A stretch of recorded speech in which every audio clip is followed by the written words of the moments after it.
Hotel, India, Echo, Lima, Delta, Shield.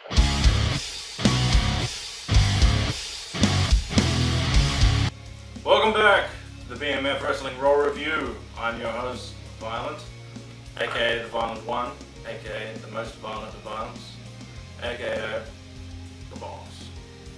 And I'm Vampiro 45. Let's start that again. You're Vampiro 45. Welcome back to the BMF Raw Review. I am your host with the most violence. And you want to say the rest of your stuff? No, I never did the same thing twice. And I'm Vampiro. Welcome back to the BMF. Do you want me to put your part in the beginning and then I'll cut myself in?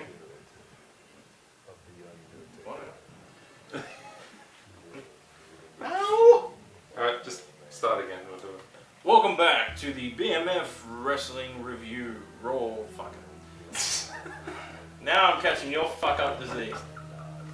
Welcome back, yes, welcome back to the BMF Wrestling Raw Review. I'm your host with the most of toast, Violent.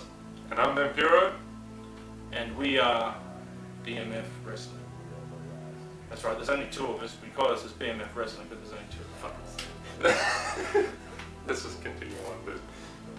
Welcome back to the BMF Wrestling Raw Review. I'm your host, Violent. Vampiro here. Didn't really go well together, but anyway, on to the show.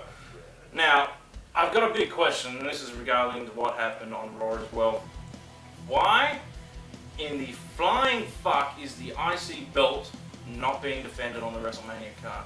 Or for that matter, the US title. You have both mid titles not being defended on the actual WrestleMania show. It's got to be on YouTube. Oh yeah, well the IC is. Antonio Cesaro still don't have a match, and after the match he had this week with Chris Jericho, which I'll get onto a bit later, why does he not have a fucking match? Why don't they just put him with Chris Jericho at WrestleMania then? Oh, because then Fandango. Because then Fanfucko wouldn't have anything to do. But nobody cares about him. I'll get onto that in a minute because he actually did something that impressed me anyway. Okay. Why do we have a fucking P. Diddy concert and not an Intercontinental title match? Can you explain that to me? Oh, fair enough, you'll get it on the YouTube pre-show. Alright, so just get on fucking line and watch it. But don't you think people want to pay to see the Intercontinental title defended? And we don't want to see P. Diddy. Yeah, we're wrestling fans, not rap fans. Although the majority of the wrestling fans that I have ever met are metal fans. They like rock music. They don't like fucking rap artists who has been obsolete for the last fucking 10 years. And aside what, he's making the music for WrestleMania, isn't he? No, I don't know what the fuck he's doing. The point is to pick what he is. Is he a fucking actor? Is he a rapper? Is he a producer? Is he a fucking clothing label designer? Pick a fucking genre, Diddy. Anything but wrestling. Yeah, but in all genres he's a loser. I don't know. The dude's worth billions, so I wouldn't call him a fucking loser. Well, I don't like him. Yeah, I don't like it. It doesn't make him a fucking loser. He's still successful. Yeah, not true. Anyway, this is bullshit that P. Diddy's got a fucking concert over the Intercontinental and US titles being defended on WrestleMania. Although it is rumoured that In Living Colour will be there performing live for CM Punk's entrance. That's true. There's rumour going around as well that In Living Colour will be performing CM Punk's theme. Which would be cool. Well, it would be cool. It's not the first time it's been done. That Triple H has done it like fucking years. But anyway, those two don't really mesh better, like good together. And P. Diddy and then In Living Colour. The only similarity is the singer's black. And it's one's a rock band, the other one's a fucking rapper. Once again, it's stupidity. Vince is just, he's fucking losing his mind in his old age. Anyway, next up, after I've got that off my chest, I feel better now. Next up we had... You feel better? I do. You do? Yeah. Next we had Ryder versus Wade Barrett, and just another typical squash match. This fucking episode of Raw was filled with squash matches, as they mostly have been up in the last previous weeks. Oh, it's just been squash matches. It's the weeks leading up to WrestleMania, they have to do squash matches. You don't do squash matches, you want to put on an entertaining fucking show so people watch it. If you haven't noticed, I was being sarcastic. Oh, well, I don't know your sarcasm. You're fucking completely monotone. It's impossible to tell. Anyway, Barrett squashed Ryder. Once again, why does Ryder have a fucking job?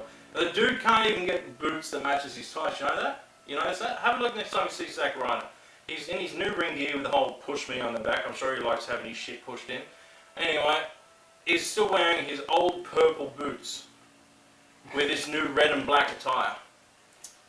If you're gonna change your tire and try and be a dick, at least get a fucking matching set. You fucking tall. And Miz was on commentary during this That's match. probably why they're not pushing him, because he can't get his own shit. That's it. It's because it's getting pushed in, because he's telling people to push him. Push. Anyway, I'm sure he loves being pushed up the ass. Anyway, Miz was on commentary, and Miz does main event, which I occasionally watch. I'm not actually averse to the Miz's commentary. I don't mind him on commentary. I actually think he does an alright job. Yeah. He's no CM Punk, he's no William Regal, but I think he does an alright job. He's more entertaining than fucking Cole. But do you reckon his commentary was a lot better when he was a heel? I like him as a face, because he's got a little bit of sense of humour to him as a face. Yeah. And he can have a little laugh and take the piss out of people. But he still has a little bit of his... When he was a heel and he would do commentary, he would just basically squash everyone that was in front of him. Oh, that ain't shit, I can do that. Which is what Michael Cole would do, or Jerry Lawler would do back in the day. I actually don't mind Miz on commentary. I think he's pretty entertaining. Same as when I saw Barrett doing commentary about a month ago. He did commentary, and I actually enjoyed his commentary more than I did the match. And that's saying a lot. Anyway, in summary, Ryder, fuck off. And just go back to your YouTube channel and that's it, man. That's it. Next we had a backstage segment between Santino and Brad Maddox and Vicky Guerrero. This is why superstars don't get fucking entrances, so you can do stupid shit like this. Really? It's a waste of time. To quote The Wiz, that's right, The Wizard of Oz. To quote The Miz. The Wizard of Oz. He used to use a move called that. To quote The Miz. Really? Really? You're gonna forsake wrestling action or people having, in-ring entrances so we can have a stupid backstage segment between Bricky and Santino. It's a fucking waste of my time. Next we have Santino getting squashed by Mak Henry. It was a squash, nothing more. It was Mak Why Henry. did they even bother putting him in a match with Mak Henry when you clearly know what's going to happen? Well, that was part of the angle, is that he pissed off Big E, so she put him in a match. But it's just, it's a squash match, nothing more. You want to make Mak Henry look good. Afterwards, Ryback came out, and it was actually make him look good against. Or what happened as a result made it look good. Is that Ryback came out after the match. Mak Henry was still in the ring. He had just beaten Santino. They still had the no contact rule. Ryback got into the ring, and because of that, he thought he'd be a little smart ass because of the loophole that Mak Henry got away with on SmackDown the week before. He picked up Santino and used him as a battering ram on Mak Henry to knock him out of the ring, and then proceeded in picking Santino up and throwing him out at Mak Henry. So that was a little interesting thing, a little back and forth thing between Mak Henry. I thought was interesting. Next we had a little Punk backstage interview. I think it was Matt Striker who was interviewing him, asking him about the whole angle with how he's been disrespecting Paul Bearer and all of that. Not much about himself, he just basically was raving on about himself and how good he is. How he's going in the street. Not a lot really came of it. It was actually disappointing from Punk. He usually did a lot better. Next we had Del Rio versus Zeb Coulter. Now that's a match that the entire people in the audience came to see. A match that never ended up taking place. It was basically just Del Rio getting the shit beaten out of him by Jack Swagger. That's it. As you sort of come to expect from WWE. That's what I mean. Why are we supposed to take an interest in this angle if you can't put on anything interesting? It's stupid. And that's all the time we got for this portion of the video. Make sure, once again, if you haven't subscribed by now, subscribe now. Like our video, share it. Twitter, once again, @Violent, @Vampiro. And make sure you click right here for the next video, the next part, which I think will be the finale of this episode. That's right, we've slimmed it down.